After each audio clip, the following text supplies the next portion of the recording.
Hey guys, I'm here with my main survival fishing kit. It's a watertight match case that came from Walmart. The match case with matches in it was $1, and I figure that $1 for a watertight case that you can put other stuff in is a pretty good deal. So, and I made a mini fishing survival kit, and I'm just going to show you what's in it.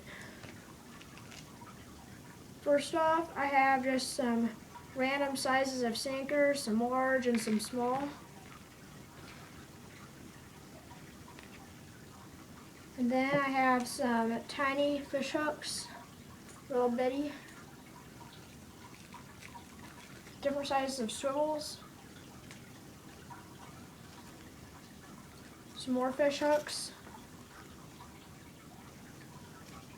and about 10 feet of fishing line. Later guys.